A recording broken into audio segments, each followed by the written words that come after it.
क्यों लगाना है। तो आप देख सकते हैं कि जैसे एरोमेटिक प्लांट्स का इनका ग्रोथ जो है वो लगभग हर वर्ष जो है 8% के हिसाब से इनकी मार्केट जो है इंक्रीज हो रही है। आप देख सकते हैं 2016 में ये 6.63 यूएसडी बिलियन थी।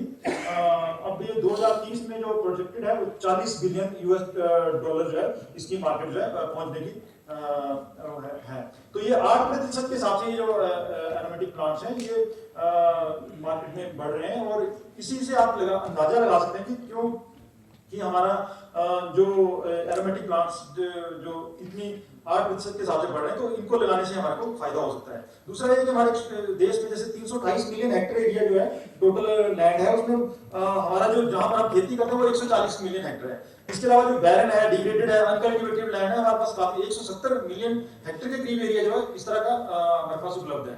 तो हम जैसे आप सुगंधित और औषधीय फसलों की बात करें तो इसको जरूरी नहीं कि आपने उसी लैंड में लगाना जहां पर आप अपनी सब्जियां लगाते हैं। इसको आप ऐसे क्षेत्र में भी लगा सकते हैं जो कि दूसरी फसलों के लिए सूटेबल नहीं है।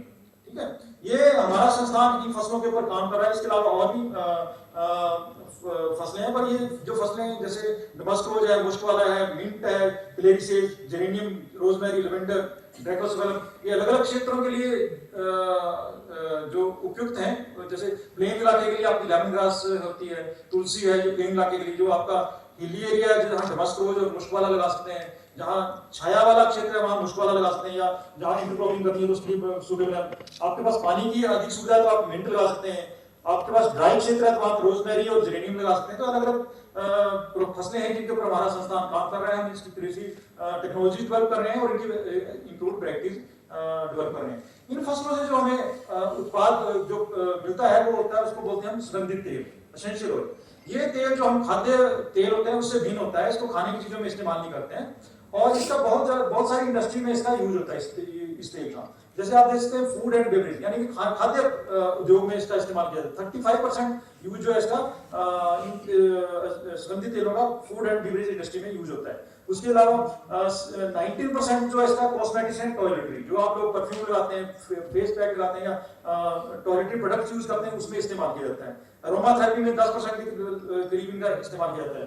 फार्मास्यूटिकल यानी कि दवाइयों में भी इन जो पौधे हैं इनसे जो उत्पाद प्राप्त होते हैं उनका इस्तेमाल किया जाता है। तो बहुत सारी इंडस्ट्री है जो कि इन फसलों से जो उत्पाद प्राप्त होते हैं उसको यूज करती है। अब इन फसलों को प्रोत्साहित करने के लिए हमारा संस्थान काम कर रहा है। हमने जैसे स्वल बात की, डॉक्टर त्रिवेदी जी ने बात की, हम सीएसआर रोमा मिशन जो कि पैन इंडिया पूरे भारतवर्ष में हम काम कर रहे हैं। सीएसआर फाइटो फार्मास्यूटिकल मिशन जो दूसरा मिशन है, बिग मिशन है, उसमें भी सीएसआर की और भी लेबोरेटरीज काम कर रही हैं और इन मिशन के द्वारा हम इन फसलों को जो है आपका जो देश का मतलब निगलेक्टेड एरिया वहां तक पहुंचाने की काम करते हैं।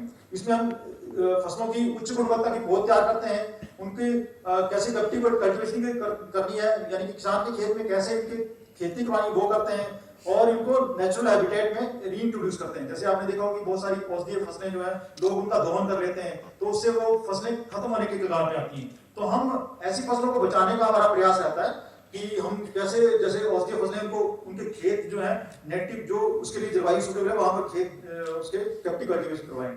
इसी तरह अरोमा मिशन में हमारा तीसरा मिशन चल रहा है। अरोमा मिशन में तीसरा फेज चल रहा है। 2017 में ये मिशन स्टार्ट हुआ था और अब ये तीसरा फेज है। ये फेज जो है तीसरा फेज हमारा 2026 में मार्च 2026 में खत्म होगा। और जैसे कि हमारे जो चीफ मुख्य अतिथि थे उन्होंने कहा कि जैसे हमारे को अभी सीएसआर मिशन टीम अवार्ड मिला है जो कि एक बिग रिकॉग्निशन है। इससे पता लगता है कि हमारी जो टीम है, जो सीएसआर की टीम है, उसने कितना काम किया है देश के अलग अलग भागों में।